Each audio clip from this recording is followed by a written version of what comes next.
Welcome back! I know it's been a while, and you guys have all been waiting about a year for this upload. The reason why this tutorial took such a long time to make is because I've tried to find a way to help new players understand this concept of glue better. Let's not waste time now, for the glue stab is a hard stab to wrap your head around. In this system of levels, the higher the level, the more advanced the movement is, and the harder it is to counter. You may think that levels 1 through 4 were fairly easy, and that's great, but these extensions of level 4 are much more difficult. These players have mastered the art of avoiding stabs, but every player can have their movement countered, and they're no different. Their advanced strafing and the complicated counters make these levels absolutely amazing.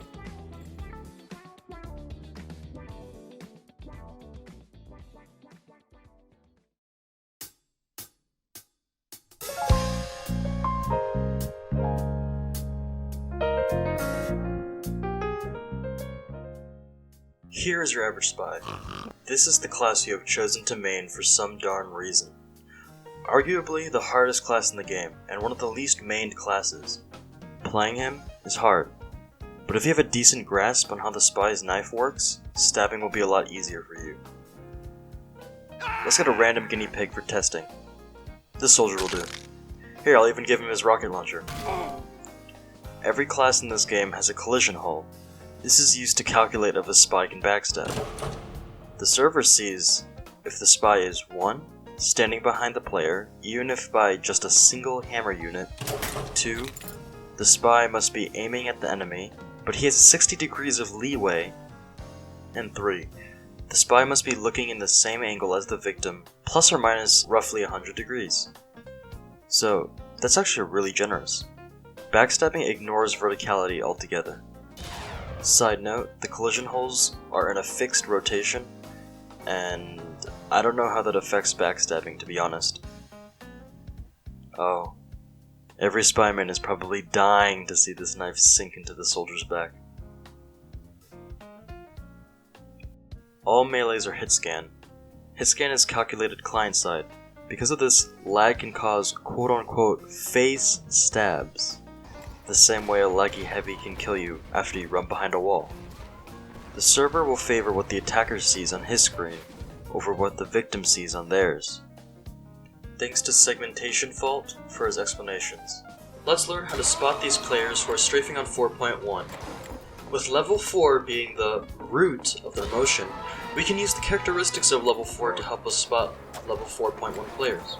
The level 4s are trying to strafe around us and get to the spot behind our back. Both level 4 and 4.1 players are attacking from the side to try to wrap around to our back. The main difference between 4 and 4.1 is that the players who are on 4.1 will back up or retreat in any direction they want to, instead of continuing to go for the spot behind our back. Level 4.1 players will start by strafing level 4. When you get close, they will back up. That is the easiest way to spot a 4.1.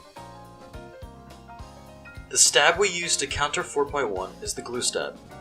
We've talked about glue a bit before, but it was just an introduction. Let's get a closer look and talk about glue in more detail. Let's start getting into the habit of thinking of this game as a series of corners, or just acknowledge the importance of corners in this game. If you're just beginning to use glue, it helps to think that the enemies on 4.1 is trying to go around this imaginary corner. You then go for a counter to counter stab around this quote-unquote corner, and counter to counter is a stab that we've talked about in my previous tutorial. To do a glue stab, you need to hold W and run at the enemy. You need to stick to them like glue, hence the name glue stab. Once you get in contact with their character, you need to strafe with the enemy and stick like glue to them. Give your side to the enemy and walk forwards. Once you reach the point where you're side by side with your enemy, turn and stab. Backpedal if necessary, though, to be honest, you shouldn't need to if you turn and stab at the right moment. Try and walk in a straight line. Having round strafes in your movement means that you're making unnecessary distance that you have to travel. Think about it. This stab counters players who are backing up away from you. If you make a rounded strafe, you give yourself more distance to have to travel to catch up. You also give them a chance to break away because you strafe away for a second and the glue is broken. When you stick to them, you force their adjustments to stay looking forwards. When the glue is broken, their adjustments are no longer forced and they're able to turn to you and start backing away in a different direction. When you do glue, there are 3 different outcomes that may happen. Be prepared for these outcomes so that you know how to stab in each of these conditions. The first is the one that's expected. Their adjustments are locked forwards and you go for a simple glue stab without any crossing over.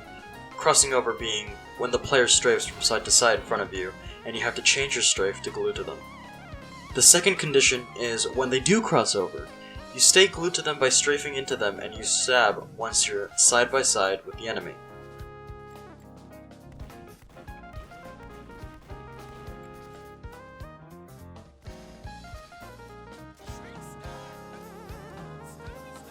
The third and final condition is when the enemy begins to strafe away, but you're so far behind them that even though they do strafe away from you, you can still stab them.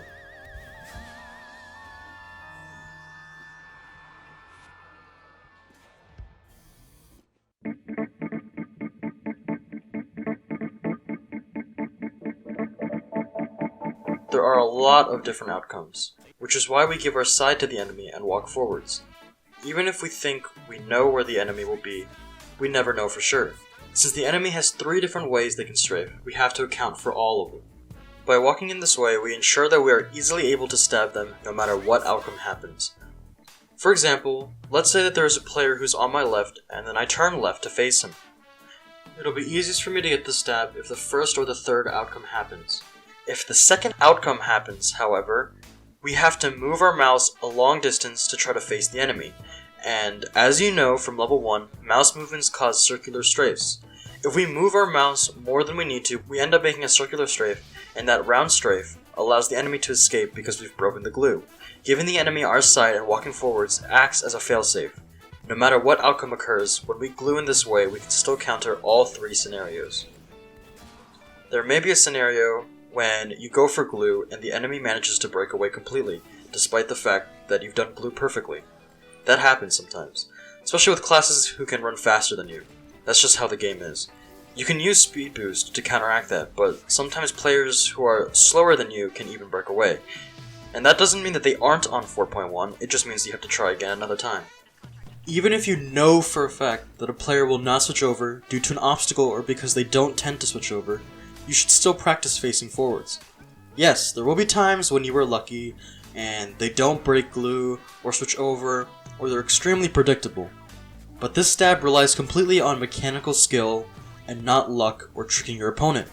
You need to practice the proper technique, even against weaker players. Bad habits will slow your progress down, and you can't rely off of your spy intuition either. In fact, this stab goes against the teachings of matadors and circle strafing. You trick your opponent into moving a certain direction by juking, but with glue stab, you're holding W, running straight at your opponent, forcing his view forwards, and getting the stab. You also give your side to the enemy, which goes against circle strafe stabbing and backpedal stabbing. This stab is what I like to call an artificial stab, because it was not made from intuition, it was made purely from theory and reviewing clips, and it was refined with theory and reviewing clips as well.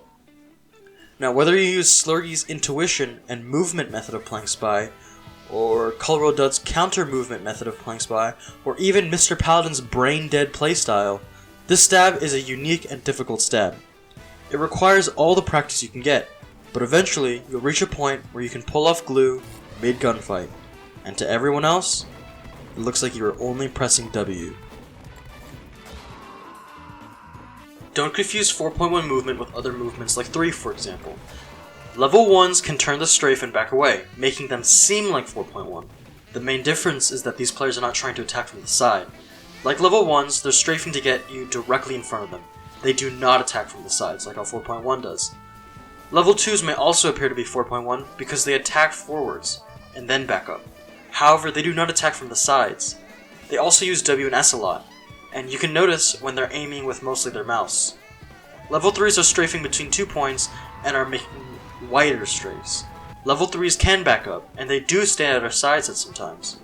The main difference is that they can only back up once they reach one of the 2 points, versus 4.1's ability to back up at any moment and in any direction. They tend to only attack once they start to cross over.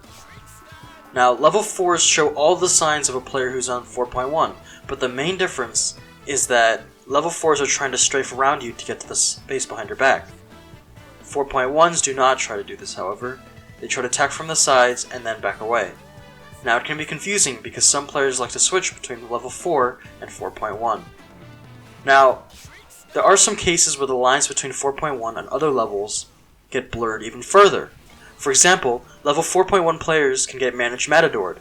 When a player who is 4.1 gets managed matadored, they look like they're on level 2 at times. Level 3 players whose strafes are extremely shallow, also known as juking, can be countered by glue stab. This may be a source of some confusion between level 4.1s and level 3s. Now, level 1 can also be chained with level 4.1, just like how level 4 can be chained with level 1. These differences may be small between the levels, but they're very distinguishable. Level 3s can chain with level 1 strafes and level 4 strafes. Since level 4 is the root of 4.1, and all other amazing level 4s, they can all be chained with level 3. To fight a 3/4.1, you just need to notice how they strafe once you approach. If they strafe level 3 when you get close, go for level 3. If they try to back up when you get a knife's length away, use glue. These are the same rules with regular 3/4s. This episode, there will not be a quiz. Instead, I want you to go back through the clips where I fail stabbed and notice where I made a circular strafe by accident. If you don't want to go back, I'll play a few clips in a bit. This is the only tutorial on YouTube dedicated to glue. Hopefully you guys can spread this fairly unknown stab around the spy community, or just around in general. Players need to know that the same people who mock spies by saying, "Just hold S," are now able to be stabbed by what they thought was the spy's weakness. Good luck, and happy espionage.